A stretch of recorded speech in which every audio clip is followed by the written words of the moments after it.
principles of the Charter of the United Nations.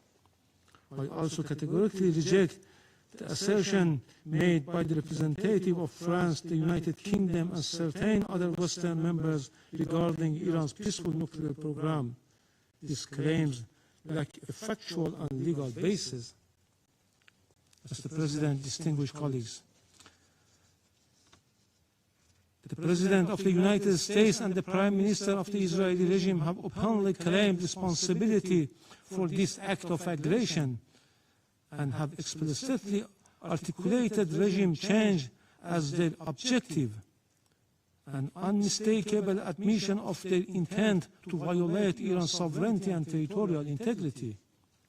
The President of the United States has falsely described this aggression as necessary to neutralize an imminent threat to the American people. This is nothing more than a deliberate attempt to mislead the international community and the U.S. public opinion and manufacture consent for unlawful war. Similarly, the representative of the United States has cynically sought to mislead this Council, yet history provides ample documentation that the foreign policy of the United States has repeatedly relied on unlawful force, covert intervention, and political manipulation to alter the governments of other member states. This record is well established. The reality is clear and undeniable. What is taking place today against my country by the United States and the terrorist regime of Israel is a blatant act of aggression, a full-fledged violation of international law. No justification, no accusation, no narrative of disinformation can legitimize or excuse this manifest crime and aggression. Mr. President, we have communicated on several occasions with this Council and the Secretary General about warmongering statements and interfering actions in the internal affairs of Iran by the President of the U.S. in a blatant violation of the UN Charter and international law, and called for the Council action. Regrettably, all were unanswered. The issue before the Council is straightforward: whether any member state may, including a permanent member of this Council, through the use of force, coercion, or aggression, determine the political future of another state or impose control over its affairs. International law and the Charter are explicit on this matter. Article 2, paragraph 4 of the Charter categorically prohibits the threats of use of force against the territorial integrity or political independence of any state. Mr. President, against this backdrop, I would like to make the following points. 1. What is occurring against my country is a clear act of aggression. It is an open armed aggression against the Islamic Republic of Iran. The United States and Israel war today is not merely a war against Iran. It is a war against the Charter of the United Nations, a war against international law, and a war against the international legal order upon which the United Nations and the Security Council have been built for over 8 decades. As the Charter affirms, the United Nations was established to save succeeding generations from a scourge of war. The Charter, adopted in 1945, is founded upon this fundamental principle. Members shall refrain from threat or use of force in international relations. The sole exception is the inherent right of self-defense under Article 51, and only in the event of an armed attack. The military aggression carried out by the United States and Israel satisfies none of the criteria of lawful self-defense. Accordingly, the action of the United States and Israel constitute a manifest violation of Article 2, a peremptory norms and a fundamental principle of international law accepted by all member states. Neither the Charter nor international law recognize internal matters of states as justification for the use of force by other states. Were this otherwise, no international legal order could endure, the rule of law would be replaced by the rule of force. 2. In responding to aggression on large-scale war, the Islamic Republic of Iran is exercising its inherent and lawful right of self-defense under Article 51 of the Charter of the United Nations. The armed forces of the Islamic Republic of Iran are utilizing all the necessary defensive capabilities and means to confront this criminal aggression and deter the hostile acts. Consequently, all bases, facilities, and assets of the hostile forces in the region shall be regarded as legitimate military objective within the framework of Iran's lawful exercise of self-defense. Iran will continue to exercise its right of self-defense decisively and without hesitation until the aggression ceases in full and unequivocal terms. 3.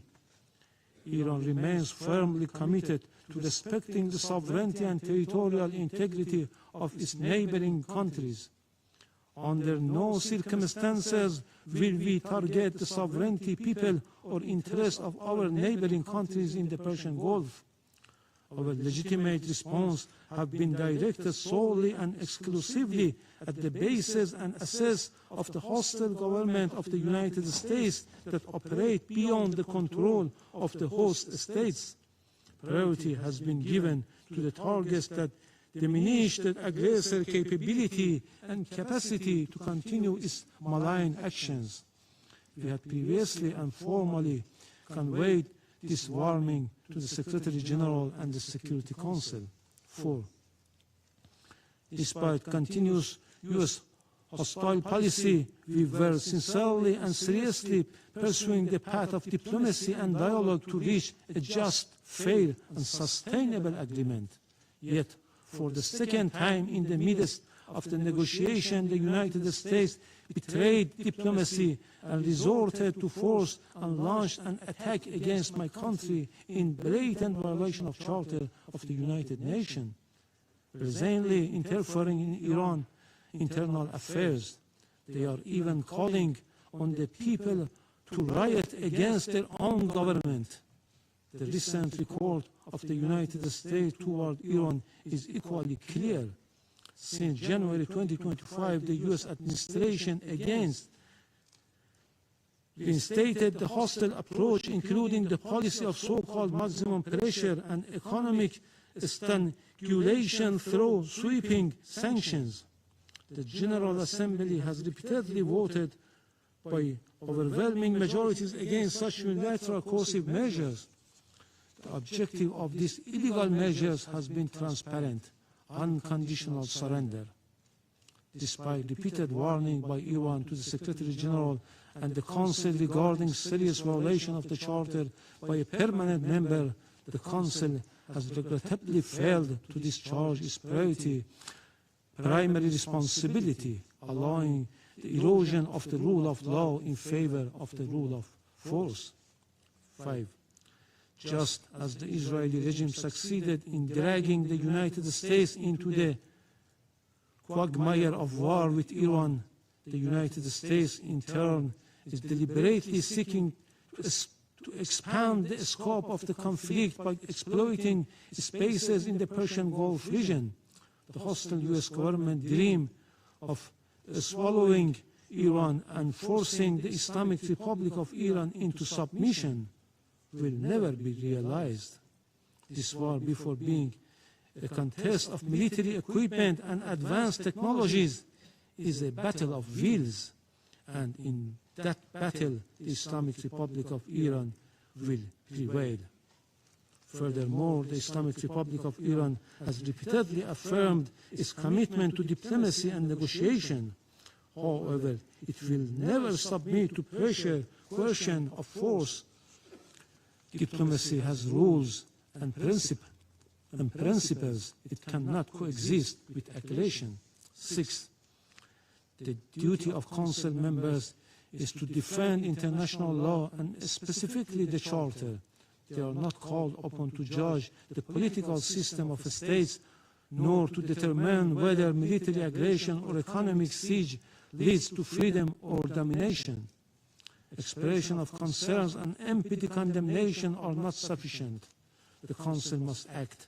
Pursuant to Article 39 of the Charter, the Security Council must immediately determine the United States and Israeli regime have committed an act of aggression and demand the immediate cessation of its unlawful use of force, including any explicit or implicit threats against Iran, and require binding assurance of non-repetition.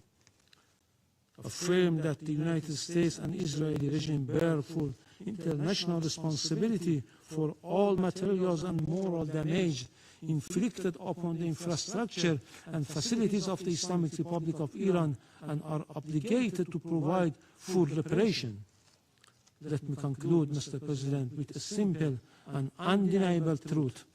Israel and the United States have attacked Iran.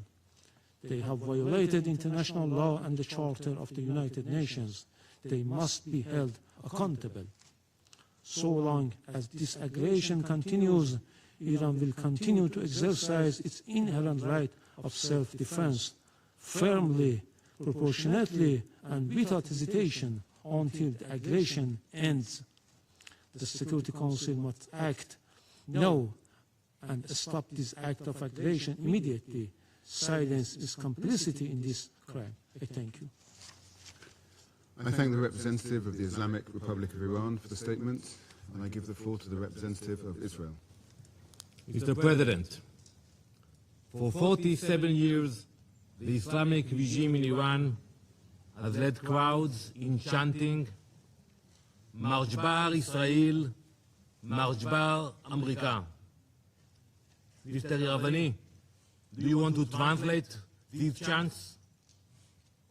Your leaders have been chanting it for years in public events, in your parliament. March Bar Israel, March Bar America. They mean death to Israel, death to America. Israeli and American flags were painted on roads so they could be trampled. Our flags were burned in public squares. This is not the anger of a radical fringe. It is state-sanctioned hatred. And while those March Bar chants echoed, uranium was enriched, centrifuges span, missiles were built, facilities were buried deep underground. It was never just empty rhetoric. It was preparation for action. But today, alongside our ally, the United States, we act to stop it. Israel stands before you today, having acted with the United States to confront and stop an existential threat before it became irreversible. The operation targets nuclear infrastructure, ballistic missile sites, the machinery of repression that fuels terror across our region. We did not act of impulse. We did not act of aggression. We acted out of necessity because the Iranian regime left no reasonable alternative. This joint effort will continue for as long as the threat remains. We thank President Trump and acknowledge the close cooperation between Israel and the US, which has brought the alliance between our countries to an all-time high in peace and in war. Let us be clear about what we are confronting. This regime has built nuclear weapons in blatant disregard of international law and UN resolutions. It has brutally murdered its own citizens and crushed dissent. It's happened now as we speak in cities in Iran. It has expanded missile arsenals and armed proxies across the region. It has openly declared its intention to erase Israel from the map. Now, as it faces consequences, it is launching missiles and drones across the region, endangering the UAE, where a Pakistani citizen, unfortunately, was killed. Jordan, Kuwait, Bahrain, Qatar, Iraq. As we speak, in the last hour, a rocket targeted the city of Tel Aviv. Civilians, they don't target military bases. Civilians struck a building in Tel Aviv. An innocent woman was killed, and 21 people were injured. This is a regime that destabilizes wherever it reaches. It spreads violence outward while crushing freedom at home. It is not reacting. It is expanding. It is a machinery of radicalism that does not recognize borders. Mr. President, diplomacy was exhausted. Iran was required to stop enriching uranium, stop heavy water projects, stop developing nuclear-capable missiles, and allow full inspections. Iran did none of it. Instead, it fortified its nuclear facilities so we cannot get to them, accelerated missile production, and continued to fund terror.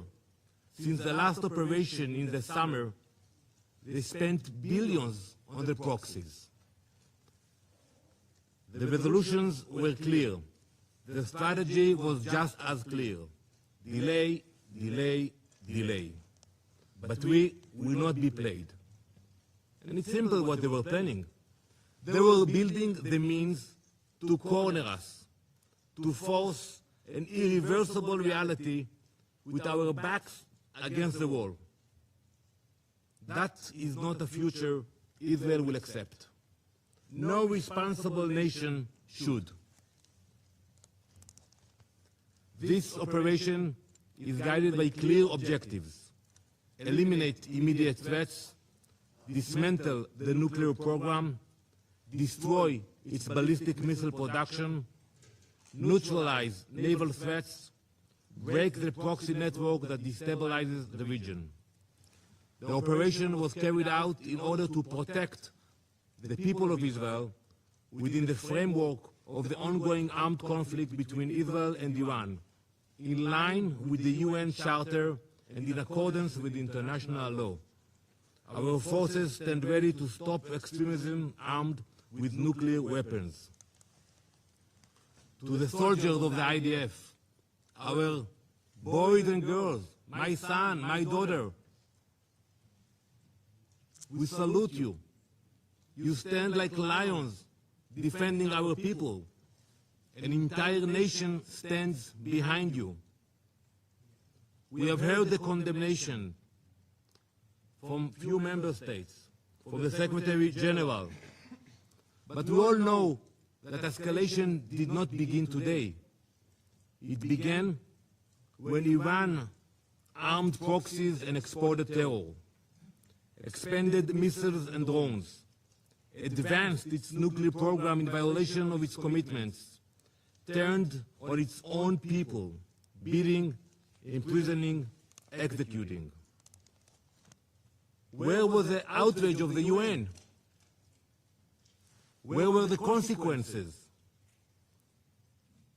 Now, Israel acts to prevent an irreversible threat, and the condemnation is immediate.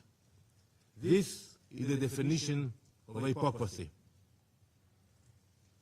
Some call this aggression. We call it necessity. We call it survival. Mr. President, history has taught us never to ignore those who openly call for our destruction. When a regime says it will destroy Israel, when it chants death to Israel, when it promises to wipe Haifa and Tel Aviv off the map, we believe it. We genuinely believe it when we see those hundreds of ballistic missiles that are launching to Israel. We believe the threats. We do not ignore them. We do not gamble with our survival. We act. Now let me address the brave people of Iran. You are not our enemies. This operation is not directed at you. It is directed at a regime that has silenced you, imprisoned you, and invested in missiles and uranium while your economy suffers. You deserve better. It is this regime, the Basij, the Revolutionary Guard, who have dragged your country into isolation. The world does not fear a free Iran. It fears a radical regime armed with nuclear weapons and driven by extremism. Your future should not be defined by those who chant for death. As President Trump has said, the Iranian people deserve dignity, security, and the chance to shape their own destiny. We are thinking about you. You are seen. You are not alone. The future of Iran belongs to its people. We stand with you. Mr. President, this week, Jewish families all around the world celebrate Purim. Many Israelis will do so now in a bomb shelter. The story of Purim happened more than 2,500 years ago, in the same place, in ancient Persia. An evil minister by the name of Haman sought to wipe out the Jewish people. And it began with words, with chants. It became a decree. It could have become a genocide. But Queen Esther refused to remain silent. She stepped forward, she spoke up, she acted before it was too late. That is the lesson we learned. It is not only an ancient lesson, it is a modern one. Last week, I stood at the gates of Auschwitz with dozens of UN ambassadors. We stood in a place that shows what happens when radicalism and extremism grows and no one stops it in time. Before the Holocaust, some leaders, serious leaders, believed that they could calm aggression with concessions. They were completely wrong. Giving in did not stop evil. It strengthened it. Winston Churchill understood what Queen Esther understood long before him. When destruction is declared and weapons are being prepared and assembled, leaders must act. Not later, now. Today, President Trump and Prime Minister Netanyahu understand that same lesson. For decades, the Iranian regime has built missiles, enriched uranium, armed proxies, and spread terror far beyond its borders. This regime is not only Israel's enemy. It is an enemy of stability, an enemy of every peace-loving nation. In this joint operation, Israel and the US are acting together, not because we see conflict, because we refuse to ignore declared destruction. We are stopping extremism before it becomes unstoppable. We will ensure that no radical regime armed with nuclear weapons and ballistic missiles can threaten our people or the entire world. Thank you, Mr. President. I thank the representative of Israel for the statement. I will now give the floor to His Excellency, Mr. Majid A. Abdulaziz, Permanent Observer of the League of Arab States to the United Nations. Thank you, Mr. President. I thank the Presidency for convening this emergency session today. I also extend my thanks to the Secretary General for his powerful and comprehensive briefing. The Security Council convenes today at a pivotal moment in the history of the United Nations, a moment that unfortunately represents a glaring failure of the multilateral international system, a failure the League of Arab States has long warned against. Regrettably, it is a moment in which the Arab-Israeli conflict has expanded into a full-scale regional war, through which Israel seeks, through this escalation, to evade ending its occupation of Palestinian territories, to prevent the establishment of an independent Palestinian state, and to obstruct Palestine's admission to the UN in implementation of the two-state solution and the core principles of international legitimacy. Israel has done so by expanding the scope of its brutal military aggression against the Palestinian people in Gaza and the West Bank, by intensifying its efforts to annex the West Bank, and through repeated military attacks on Syria, Lebanon, Yemen, and Iran, all in a misguided attempt that is categorically rejected both regionally and internationally to impose Israel's hegemony on the Middle East by using military means, even if it is at the expense of the member states of the League of Arab States and at the expense of the suffering of their peoples under Israeli policies and attacks aimed at imposing the law of force instead of the force of law.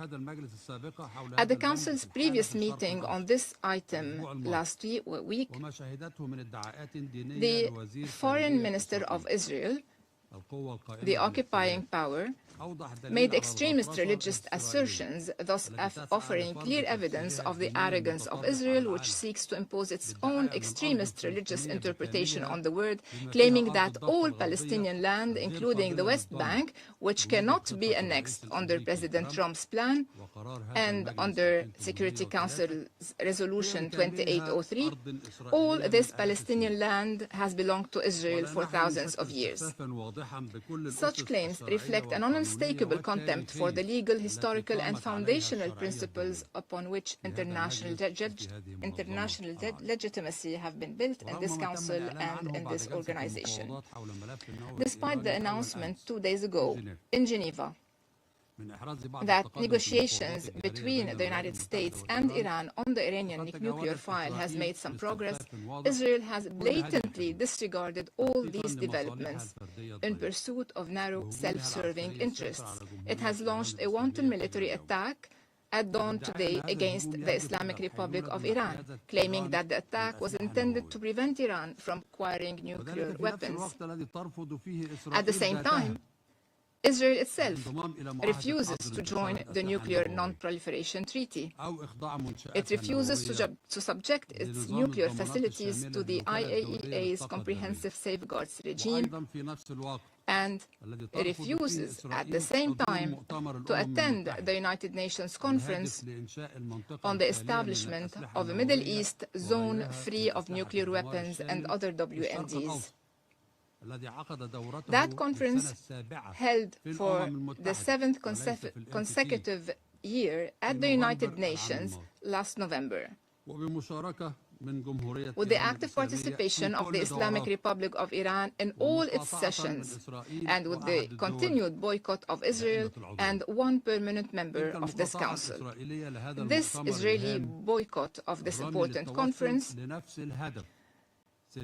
is clear. Although the conference seeks to achieve the same goal, which is to eliminate the ambiguous nuclear capabilities, both Israeli and Iranian, and this Israeli stand reflects the fact that Israel wants to remain the only state acquiring ambiguous nuclear capabilities in the Middle East and capable of producing nuclear weapons, which is something that Middle East countries cannot accept. Mr. President, despite all the above, the clear escalation among all parties amounts to a cowardly and unjustified military assault by the Islamic Republic of Iran on several Arab states that are members of the League of Arab States. This escalation threatens to widen the scope of the military conflict and risks igniting a full-scale regional war. The General Secretariat of the League of Arab States have issued an official statement from which I quote, "The General Secretariat of the League of Arab States strongly condemns the Iranian attacks on the State of Qatar, the Kingdom of Bahrain, the State of Kuwait, the United Arab Emirates, and the Hashemite Kingdom of Jordan."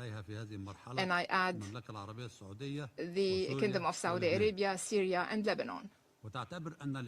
These missile attacks constitute a blatant violation of the sovereignty of states that advocate for peace and have worked to advance stability and did not participate in the war. The General Secretariat expresses full solidarity with these Arab states in confronting these attacks and affirms its support for any measures they take to defend themselves and to protect their populations. The Secretariat stresses that Arab states have taken clear positions regarding the Iranian crisis by rejecting military action against Tehran. Several Arab states exerted tremendous efforts to further mediation and to prevent the escalation we are witnessing today. The General Secretariat is deeply concerned by the grave dangers posed by the current situation in the region. It calls upon all influential parties in the international community to act immediately to de-escalate as quickly as possible, to prevent the expansion of regional instability and violence, and return immediately to dialogue. End of quote. In conclusion, Mr. President, the League of Arab States joins the Secretary General of the United Nations in urging all states to respect their obligations under international law, including the UN Charter, which clearly prohibits the threat or use of force against the territorial integrity or political independence of any state, and prohibits any use of force inconsistent with the purposes and principles of the United Nations, especially when it involves attacking nuclear facilities, which could have catastrophic consequences for entire populations. The League also joins the United Nations in calling for an immediate cessation of hostilities and de-escalation to prevent a wider regional conflict that would have dire repercussions for regional stability in the Middle East. From this standpoint, the League of Arab States urges the Security Council, particularly with the United States assuming the Council's presidency beginning tomorrow, to lead the collective security regime, to immediately halt military operations, and to return to negotiations on all tracks, inspired by the positive momentum generated by last week's Board of Peace meeting and by the role of President Trump in advancing global peace, and in full respect for the established mechanisms of the multilateral international system, far from any geopolitical confrontations that will only prevent us from achieving global peace. Thank you, President. Thank His Excellency, Mr. Abdulaziz, for the statement.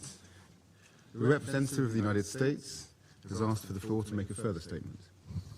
Thank you, Mr. President. I wish to exercise my right of reply to the so-called representative of the Iranian regime. The United States strongly rejects this ridiculous and frankly farcical assertion that U.S. actions are inconsistent with international law. For 47 years, the Iranian regime has chanted, quote, "Death to America," at every turn, at every opening of its parliament. It has sought to eradicate the state of Israel. It has waged an unending campaign of bloodshed and mass murder.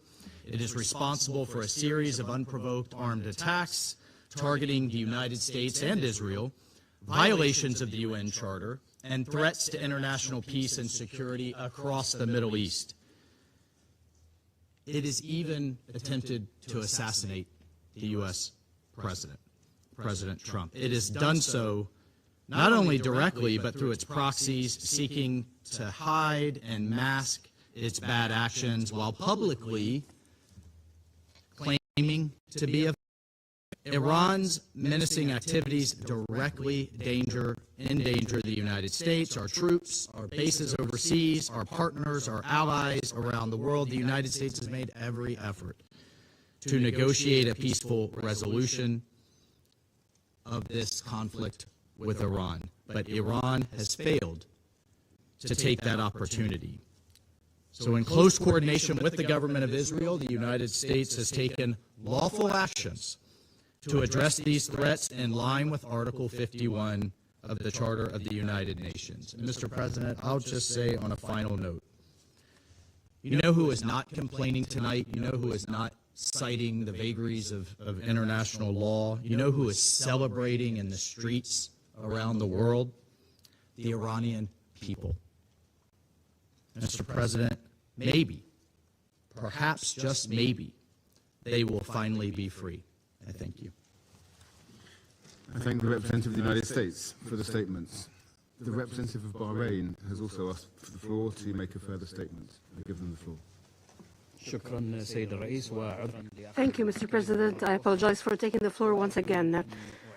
I would like to reread a paragraph from the statement of the GCC countries, Jordan and Syria.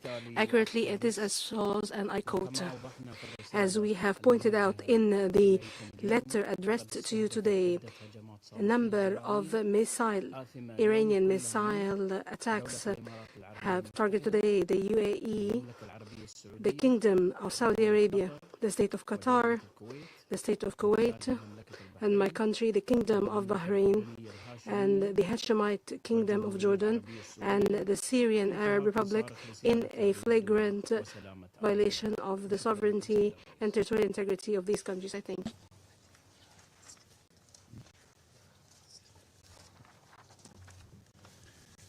I thank the representative of Bahrain for the statements. The representative of Iran has asked for the floor to make a further statement. Thank you. I have one word only. I advise to the representative of the United States to be polite. It will be better for yourself and the country you represent. Thank you. The representative of the United States has asked for the floor to make a further statement. Frankly, I'm not going to dignify this with another response, especially as this representative sits here in this body representing a regime that has killed tens of thousands of its own people and imprisoned many more simply for wanting freedom from your tyranny. Thank you, Mr. President. Okay. There are no more names inscribed on the list of speakers. Before adjourning the meeting, as this is really the last meeting of our presidency in the month of February, I would just like to express my thanks on behalf of the delegation of the United Kingdom to members of the Council, the Secretary General, and the members of the Secretariat for all their support this month. The meeting is adjourned.